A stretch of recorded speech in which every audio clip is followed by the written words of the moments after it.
ಪ್ರಪಂಚ ಪರ್ಯಟನೆ. ಮೊದಲನೇದಾಗಿ ನಮ್ಮ ಬಲರಾಮನ ದಿನಗಳು ಸಿನಿಮಾದ ನಿರ್ದೇಶಕರು ನಮ್ಮೆಲ್ಲರ ಪ್ರೀತಿಯ ದಯವಿಟ್ಟು ಚಪಾಲಿಯೊಂದಿಗೆ ಸ್ವಾಗತಿಸಿ Chaitanya sir on stage please. Happy welcome Chaitanya sir, ಪ್ರೀತಿಯ ಸ್ವಾಗತ. ಪದ್ಮಾವತಿ ಜಯರಾಮ್ ಅವರು ದಯವಿಟ್ಟು ಜಾಯಿನ್ ಆಗಬೇಕು ಅಂತ ವಿನಂತಿಸ್ತಾ ಇದ್ದೀನಿ. ನಮ್ಮ ಸಿನಿಮಾದಲ್ಲಿ ಒಂದು ಪ್ರಮುಖ ಪಾತ್ರವನ್ನ ನಿರ್ವಹಿಸಿರುವಂತಹ ವೆರಿ ಟ್ಯಾಲೆಂಟೆಡ್ ವಿನಯ್ ಗೌಡ ಅವರು ದಯವಿಟ್ಟು ಜಾಯಿನ್ ಆಗಬೇಕು ಅಂತ ವಿನಂತಿಸ್ತಾ ಇದ್ದೀನಿ. ವಿನಯ್ ಸರ್ ದಯವಿಟ್ಟು ಜಾಯಿನ್ ಆಗಬೇಕು. ಅದೇ ರೀತಿಯಾಗಿ ಪದ್ಮಾವತಿ ಫಿಲ್ಮ್ಸ್ ಇದರ ವೆರಿ ಪ್ಯಾಷನೇಟ್ ಪ್ರೊಡ್ಯೂಸರ್ ಶ್ರೇಯಸ್ ಅವರು ನಮ್ಮನ್ನ ಜಾಯಿನ್ ಆಗಬೇಕು ಅಂತ ವಿನಂತಿಸ್ತಾ ಇದ್ದೀನಿ. ಹಾಗೆ ವೆಲ್ಕಮ್ ಶ್ರೇಯಸ್ ಅವರೇ ಮಾತುಗಳಿಗೆ.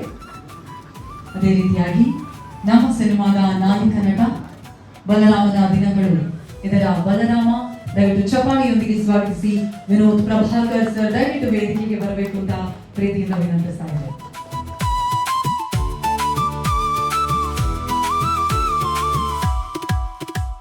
The senior most editor Harish sir ದಯವಿಟ್ಟು ಜಾಯಿನ್ ಆಗಬೇಕು ಅಂತ ವಿನಂತಿಸ್ತಾ ಇದ್ದೀನಿ. ಕಾರ್ಯಕ್ರಮಕ್ಕೆ ಪ್ರೀತಿ ಸ್ವಾಗತ ಸರ್.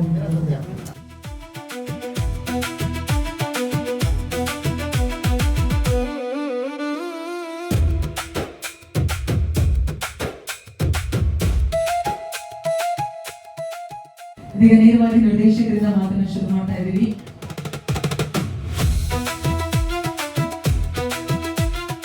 ಈ ಕಾರ್ಯಕ್ರಮಕ್ಕೆ ಬಂದ ನಮ್ಮ ಮಾಧ್ಯಮ ಮಿತ್ರರಿಗೆ ನನ್ನ ಹೃದಯ ತುಂಬಿದ ವಂದನೆಗಳು. ನಮ್ಮ ಸಿನಿಮಾ ಈಗ ಬಿಡುಗಡೆಗೆ ಸಜ್ಜಾಗಿದೆ. KVN ಸಂಸ್ಥೆಯವರು ನಮ್ಮ ಈ ಸಿನಿಮಾನ ವಿತರಣೆ ಮಾಡ್ತಿದ್ದಾರೆ.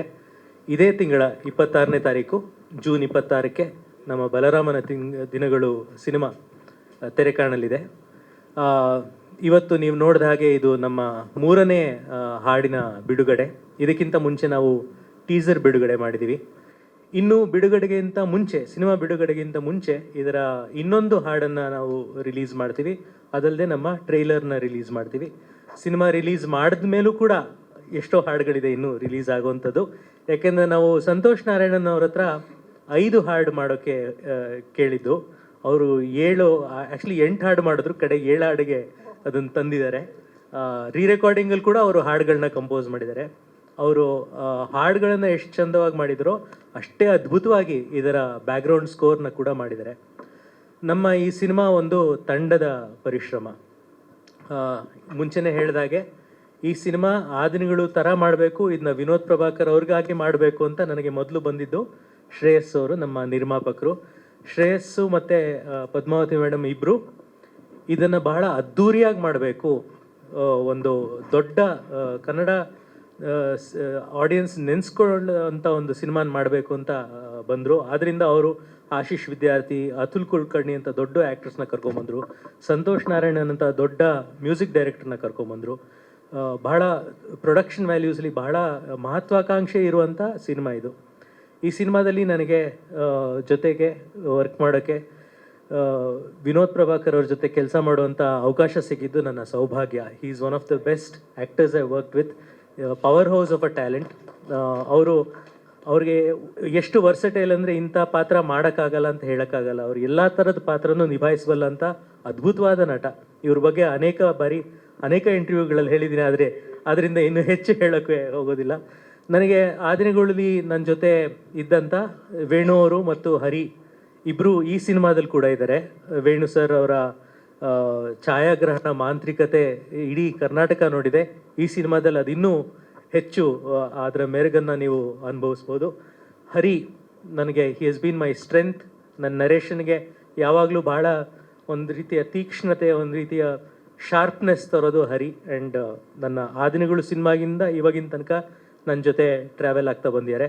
ಜೊತೆಗೆ ವಿಶ್ವಾಸ್ ಕಶ್ಯಪ್ ನಮ್ಮ ಸಿನಿಮಾದ ಆರ್ಟ್ ಡೈರೆಕ್ಟರ್. ಯಾಕೆಂದರೆ ಒಂದು ಪೀರಿಯಡ್ ಸಿನಿಮಾ ಕಟ್ಟೋದ್ರಲ್ಲಿ ಒಬ್ಬ ಆರ್ಟ್ ಡೈರೆಕ್ಟರ್ನ ಪಾತ್ರ ತುಂಬ ದೊಡ್ಡದು. 80s 90s ಬೆಂಗಳೂರನ್ನ ಕಟ್ಟೋದ್ರಲ್ಲಿ ವಿಶ್ವಾಸ್ ಕಶ್ಯಪ್ ಅವರ ಪಾತ್ರ ತುಂಬ ದೊಡ್ಡದು. ಜೊತೆಗೆ ನನಗೆ ಅದ್ಭುತವಾದ ಸ್ಟಂಟ್ ಕೊರಿಯೋಗ್ರಾಫರ್ಗಳಿದ್ರು. ವಿಕ್ರಮ್ ಮೋರ್, ಯೋಗಾನಂದ ಮತ್ತು ರವಿ ವರ್ಮ ಅವರು. ಭೂಷಣ್ ಮಾಸ್ಟರ್ ನನ್ನ ಕೊರಿಯೋಗ್ರಾಫರ್ ಆಗಿ ಕೆಲಸ ಮಾಡಿದ್ರು.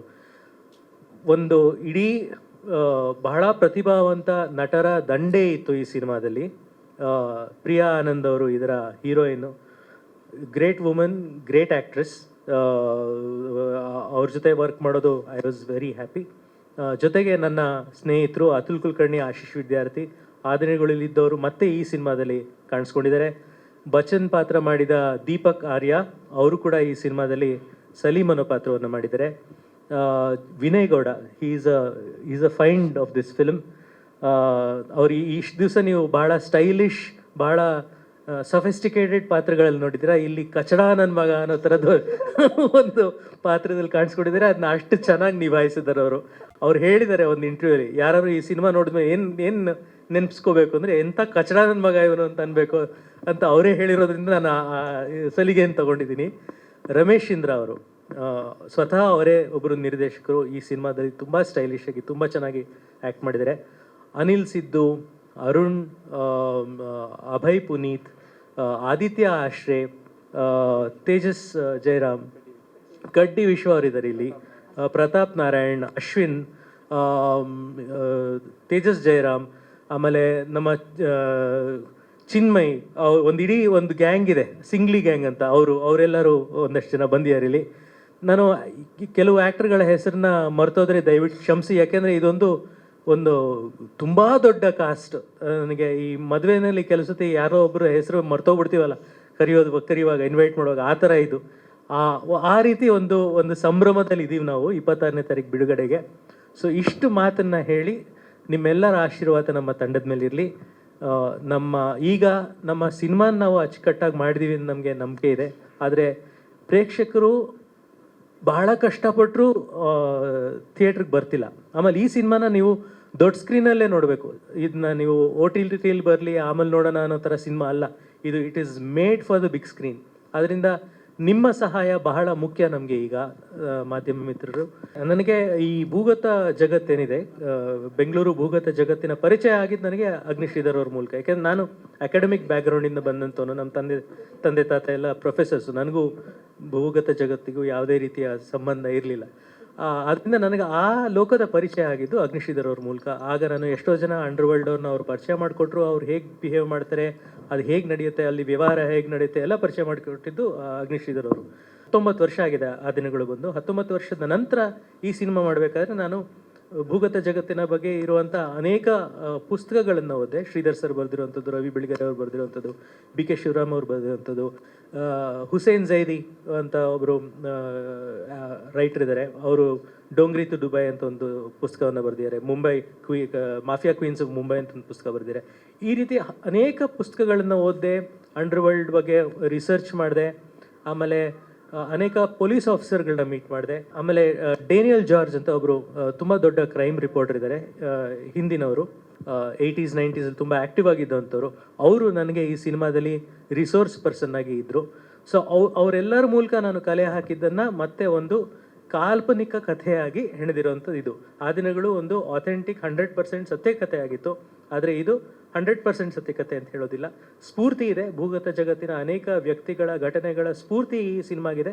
ಆದರೆ ಇದೊಂದು ಕಾಲ್ಪನಿಕ ಕಥೆ.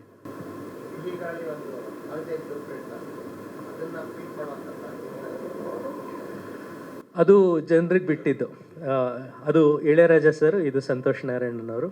ಸೊ ಅದ್ಭುತವಾಗಿ ಮ್ಯೂಸಿಕನ್ನು ಮಾಡಿದ್ದಾರೆ. ಸಿಹಿಗಾಳಿ ಮತ್ತು ಆ ದಿನಗಳು ಎಷ್ಟು ದೊಡ್ಡ ಹಿಟ್ ಆದವೋ ಅಷ್ಟೇ ದೊಡ್ಡ ಹಿಟ್ಟು ನಮ್ಮ ಈ 7 ಹಾಡುಗಳಾಗಲಿ ಅಂತ ನಾನು ಕೇಳ್ಕೊಳ್ತೀನಿ ಸರ್. ಒಟ್ಟು 7 ಹಾಡುಗಳಿದೆ ಸರ್ ಈ ಸಿನಿಮಾದಲ್ಲಿ. ಒಂದು ಅಂದರೆ ಎಷ್ಟು ವೈವಿಧ್ಯತೆ ಇದೆ ಅಂದರೆ ನಮ್ಮ ಆಲ್ಬಮಲ್ಲಿ ಒಂದು ರಘು ದೀಕ್ಷಿತ್ ಅವ್ರು ಹಾಡಿರುವಂಥ ಒಂದು ಬೆಂಗಳೂರು ಒಂದು ರಾಕ್ ಆ್ಯಂಥಮ್ ಇದೆ, ಒಂದು ರ್ಯಾಪ್ ಸಾಂಗ್ ಇದೆ ಆಲೋಕೆ ಮಾಡಿರುವಂಥದ್ದು, ಒಂದು ಟಪಾಂಕೂತ್ ಹಾಡು ಅದೇ ಟಾಟಾ ಟಾಟಾ ಅಂತ ಏನೋ ಬಂದಿದೆ ಅದೊಂದಿದೆ, ಈ ಕ್ಲಬ್ ಸಾಂಗ್ ಇವತ್ತು ನೀವು ಕೇಳಿದಿರಿ, ಒಂದು ಕ್ಲಾಸಿಕಲ್ ಮೋಲ್ಡಲ್ಲಿ ಒಂದು ಹಾಡಿದೆ. ಈ ರೀತಿ ಎಲ್ಲ ರೀತಿಯ ವಿಭಿನ್ನತೆ ಉಳ್ಳ ಆಲ್ಬಮ್ ಇದು.